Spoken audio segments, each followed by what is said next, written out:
მესამე თქვენს მაყურებელს მადლობა შესაძლებლობისთვის.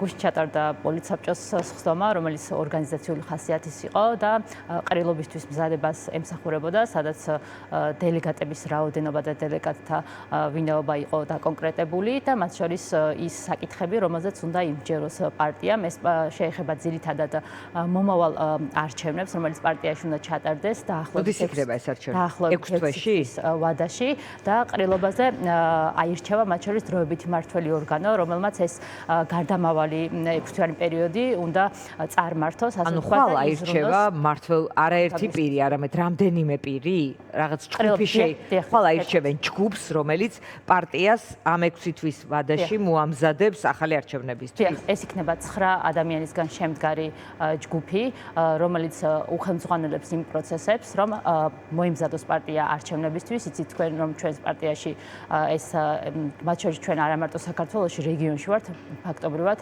ამისი ინოვატორი, ასე ვთქვა და ერთ-ერთი, ვინც ესე დემოკრატიული წესით არჩევითი ხასიათის არის ჩვენთან მათ შორის თავმჯდომარის არჩევნები და 50000-ზე მეტმა ადამიანმა მიიღო მონაწილეობა წინა არჩევნებში. ეხლა ეს პროცესები რო კიდევ უფრო გამართული იყოს და მათ შორის რეჟიმის პირობებში, რომ ესეთ მძიმე მდგომარეობაში არის ყველა ოპოზიციური პარტია და მათ შორის რა თქმა უნდა ჩვენი პარტიაც, უზრუნველყოფთ იმას მაქსიმალურად, რომ მათ შორის რეფორმები, MSR არის ესეთი მართველი სისტემური რეფორმების საბჭო, რომელსაც პრეზენტაციას ჰქონდა ჩვენ, ანი წითლიძემ ჩაატარა და სხვა ადამიანები ჩვენი პარტიიდან არიან ჩართული მაქსიმალურად, რომ ეს რეფორმები არის მაქსიმალურად მორგებული იმაზე, რომ პარტიაში ადამიანებმა მიიღონ კონკრეტული გადაწყვეტილებების მიღებაში მონაწილეობა, მათ შორის ფინანსურ საკითხებზე, როდესაც ერთ და ორ დონორზე არ გვინდა რომ იყოს პარტია დამოკიდებული და კონკრეტული შემოტანილობების მიხედვით პარტიას ექნება შესაძლებლობა, რომ თვითონ ამ ადამიანებმა მიიღოს. ვინ ერთო და ორ დონორს გულისხმობ თუ ზოგადად? ზოგადად, როგორც არის თათია, მინდა ასეთი კითხვა დავსვა. ნახეთ, ალტერნატივა რა შეიძლება. ნახეთ,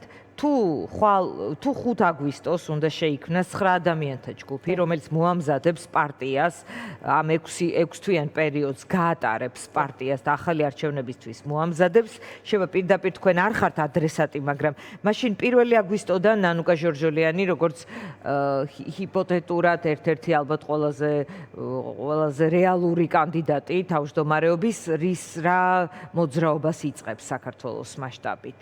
ეს არის ჩვეულებრივად კამპანიური სახე ჩვენს ადამიანებს კიდევ ვინმეს ვისაც მოუდება თავმჯდომარეობა მასაც შეეძლება ამ ტიპის კამპანიის წარმოება თუ ეს რაღაც განსხვავებული შემთხვევა იქნება? ჩვენ ანუ ყველანი ერთად საერთოდ ესე ჩვენი პარტია არის მათ შორის იმით გამორჩეული, ხალხთან მუდმივ კომუნიკაციაში არის, ჩვენს იგივე მიზნები გვაქვს, ეხლა რომ მაქსიმალურად მაშინ იმ პირობებში, როდესაც ჩვენი პარტიის ლიდერები მიხეილ სააკაშვილი, ლევან ხაბეიშვილი, ირაკლი ნაძერაძე, ანუ იცით რომ ლევან ხაბეიშვილი ყველაზე მეტად ამით იყო გამორჩეული, ხალხთან მაქსიმალური კომუნიკაცია ყოფილიყო და ამ რეჟიმის პირობებში კი გვაქვს ეს პრობლემები, რომ რაღაცა უფრო მეტად ვიყოთ რაღაცნაირად უფრო მეტად ხალხთან ჩართულობა უზრუნველყოთ და მათ შორის ნანუკა ჩვენ ყოველთვის მივესალმებით ახალ ადამიანებს და ეს არის ეს იქნება ნანუკა ჟორჟოლიანი მისი გუნდიც თუ სხვა ქალბატონმა ნანუკა მithova რაღაც პერიოდი რომ მან მოამზადოს მისი გუნდი ის რეფორმები რაზეც თვითონ საუბრობს და ამის შემდეგ უკვე პარტიასთან ერთად ორგანიზებულად ამ 6 თვიან პერიოდს ის გამოიყენებს თავის გუნდთან ერთად ზუსტი პერიოდი არ ვიცი, მაგრამ ვიცი რომ ეს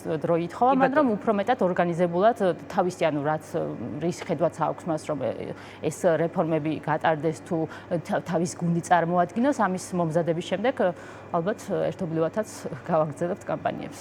კი ბატონო, გუშინდელ შეკრებას არ ესწრებოდა თინა ბოკუჩავა, ამაზე ითქვა, რომ მათ იცოდნენ და რატომ იჩქარეს ხდომის ჩანიშვნა, ამ კითხვის ადრესატები ეს ადამიანები უნდა იყვნენ და არა მეო. ამასთან დაკავშირებით თქვენ გაქვთ რამე პასუხი? არასდროს არ მოვრიდები ვარ საჯაროებას, მათ შორის შიდა პარტიულად თუ რამე პრობლემა იყო იმაზე საუბარიც, გემახსოვრება წინარჩვენები როგორც ეს ჩაიჭდა. ბატონო, მახსოვს თქვენი ინიციატივით თქვენ იყავით პირველი და თქვენი განცხადების თქვენ გამოიწვია. მე ვიტყოდი არც თუ კარგი პროცესები ამ პარტიაში, ნიკამელია თავის გუნდთან ერთად წავიდა, პარტია გაიყო ორად და ასე შემდეგ, თავმჯდომარე შეიცვალა. ხედვა არის. როგორ? თქვენი ხედვა არის, რომ ფაქტები მომყევი, ხედვა კი არ მომყევი. თუ შეადარებთ ნაციონალური მოძრაობის მაშინ რაღაცნაირი ცოტა უძრაობის პერიოდს, როგორი მოქმედი და მოქნილი და როგორ ენერგიული გახდა. მელიაზე მოქნილი და მოძრავი იყო ხაბეიშვილი. ნამდვილად კი, ამის კონკრეტული რაღაცნაირად კვლევებიც არსებობს შემდეგ პარტიის რეიტინგზე, როგორ აისაღა ეს ყველაფერი. კი პასუხი. მე რაც მოვყევი რამე არის, ანუ ფაქტობრივი შეცდომა იყო. თქვენი ბრიფინგის შემდეგ იყო არჩევნები, პარტია ორად გაიყო, მელია წავიდა თავის გუნდთან ერთად. ორად თუ არა რაღაც ნაწილად ყოველ შემთხვევაში, არა? ჩვენი ბრიფინგის შემდეგ იყო ესეთი ფაქტი, რომ პირველად გაიმართა დემოკრატიული ესეთი მასშტაბის არჩევნები 50000-ზე მეტ ადამიანმა მიიღო მონაწილეობა. ეს ხმები, რაც მათ შორის ლევან ხაბეიშვილი 25000-ზე მეტი ადამიანის მხარდაჭერა მიიღო, ზოგიერთ პარტიისთვის პარლამენტის არჩევნებისთვისაც კი საოცნებო ხმები არის. გიპასუხებთ ქალბატონ თინაზე. თინაზე მიპასუხე და შემდეგ დაუბრუნდები, იმიტომ რომ თინას თავმჯდომარეობის წინ ლევან ხაბეიშვილს ასევე დაემშვიდობა ეს პარტია. ნუ ეს კი ბატონო, თქვენი პარტიული ამბავია მესმის, მაგრამ რახან დემოკრატიაზე და ეს თქვა ამ ტიპის გადაწყვეტილებებზე საუბრობთ, ეს ახლა გახდა სხვათა შორის ცნობილი, რომ თურმე რაღაც სხვა ფაქტორების გამო წასულა ლევანი ამ პოზიციიდან და არა. თუ გინებოთ ჯერ ამაზე გიპასუხებთ. როგორ? თუ გინებოთ ჯერ ამაზე გიპასუხებთ, იმიტომ რომ არა, მოდი თინათი დავიწყოთ და მერე ამას. კი ბატონო. ქალბატონი თინა, მე მინდა გითხრათ დადასტურებით, მათ შორის ჩემი პარტიის ხელმძღვანელი პირებისგან კომუნიკაციის საშუალებით, რომ იყო ინფორმირებული არაახლა წინადღით ამ გასამართი პოლიციის საბჭოს შესახებ. ივლისში, როცა გაუვიდა ყველა მმართველ ორგანოს და პირს ჩვენს პარტიაში ვადა, ქალბატონმა თინა მაშინ ითხოვა რაღაც პერიოდი, რომ ეს ყველაფერი, ეს პოლიციის საბჭო იქნებოდა დოყრილობა, ამისთვის რაღაცა დრო ჰქონოდა.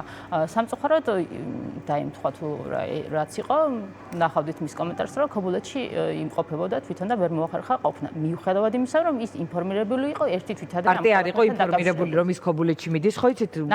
სადმე წასვლის დაგეგმვა არ არის ადვილი ამბავი ამ წირი რესურსების. რომ გურიაში ვარ და ჩვენი პოლიციის საბჭოს წევრების უმრავლესობა რეგიონებიდან იყო ჩამოსული. შესაბამისად, პასუხობთ მე რაც ვიცი, პასუხობთ რაც არის ჩემი პასუხი ამ ყველაფერთან დაკავშირებით, დანარჩენი ალბათ ქალბატონ თინას უნდა გითხრათ. ანუ თქვენ ეს თქვათ ამბობთ რომ მე გიდასწრებთ შეეძლო ჩამოსვლა. ანუ შეეძლო, ალბათ ის შეეძლო არ დაეგეგმა. მეც მყავს 17 წლის შვილი და სამწუხაროდ ვერ წავიყვანეთ სასასვენებლად. მე გუშინ იქ გახდით, სადაც იყო საჭირო, მიუხედავად იმისა, რომ მე ცოტა უფრო გვიან გავიგე მაგალითად, რომ პოლიციის საბჭოს ხდომა იმართებოდა, მაგრამ ჩვენი პარტიის უმრავლესობა ასევე რეგიონებიდან იყო ჩამოსული. კი ბატონო, რაც შეეხება ლევანთან დაკავშირებით გითხრათ, გეპასუხათ? თქვენ რადგან მკითხეთ, კი ბატონო, ანუ თქვენ რაზეც მეუბნებით, ალბათ იმას გულისხმობთ, რომ რაღაც სხვა მიზეზების გამო რომ ხო, აი მიხელ სააკაშვილმა ხომ თქვა, რომ აი რაღაცნაირად ინგლისურის წოდნე და ეს თქვა ბაბლს გავუწიეთ ანგარიში და თინა მოვიყვანეთ, რაღაც ამ ტიპის განმარტება გააკეთა თავმჯდომარის შეცვლაზე წინა საარჩევნოდ. ლევანის თინათი ჩანაცვლებაზე.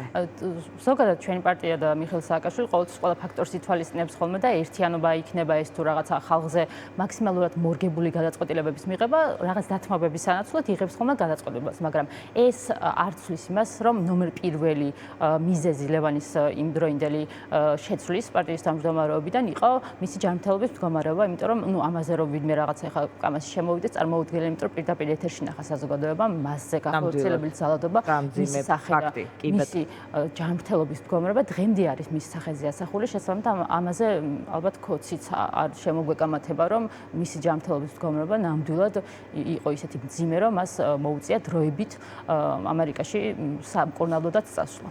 კი ბატონო, თათია, დაუბრუნდეთ 5 აგვისტოს 9 ადამიანს აირჩევენო. არის წარმოდგენა, ვინ შეიძლება იყვნენ ესენი, თუ იქვე მოხდება შერჩევა, თუ აი როგორ იქნება, რა ტიპის ფიგურები იქნება, ეს თქვა პარტიის კარგად ნაცნობი სახეები და რა ტიპის ბმა ექნებათ მათ იმ ჯგუფთან, რომელსაც ნანუკა ჟორჟოლიანი წარმოადგენს, რომელიც იწყებს მართლაც რაღაც ძალიან ენერგიული ინტერვიუებში ყოველ შემთხვევაში ასეთი ჩანს, რაღაც ენერგიულად მომართულია ამ პროცესში. პირველ რიგში არის ის ამბავი, რომ პოლიციის საბჭო და ნანუკას რეფორმების საბჭო არის ერთმანეთისგან განსხვავებული, ანუ სხვა ორგანო ერთმანეთისგან ამ ეტაპზე ყოველ შემთხვევაში ასე არის, რომ იზოლირებული ორგანო. ეხლა რაზეც მეკითხებით, ანუ ეს დროებითი მართვის ორგანო ეს პოლიციის საბჭოსთან იქნება, ეს პოლიციის საბჭოს პარტიის მიერ დიახ. ნანუკას ცალკე აქვს ეს ჯერჯერობით ესე არის, კი. რეფორმების ჯერჯერობით, დიახ, ესე არის. ჩვენთან ყველაფერი მოკლედ არჩევითი არის. ვცდილობთ მაქსიმალურად ასე იყოს. პოლიციის საბჭოს შიგნით დაახლოებით 100 ადამიანამდე არის ჩვენი პოლიციის საბჭო.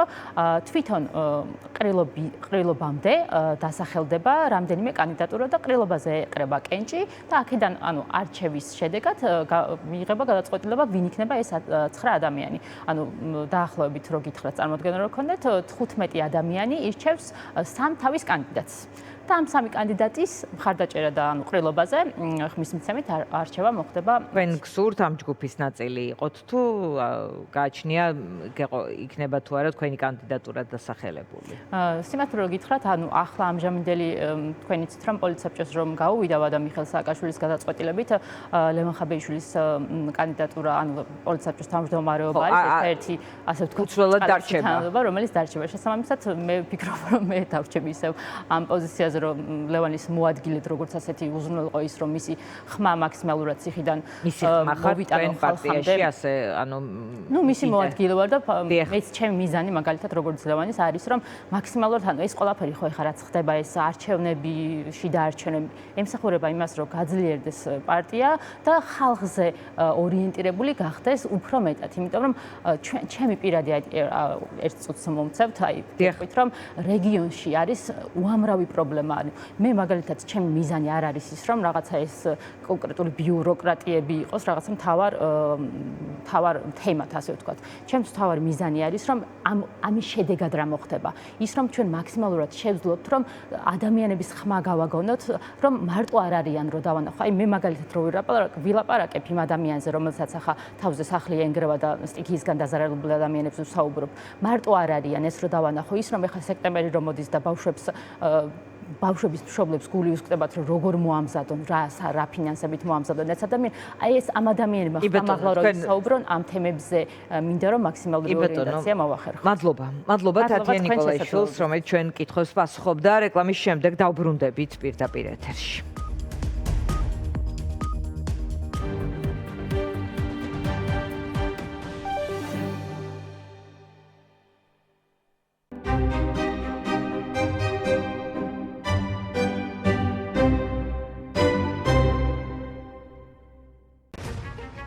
სრულყოფილება არასდროს არის შემთხვევითი. გემო იქმნება ბალანსით.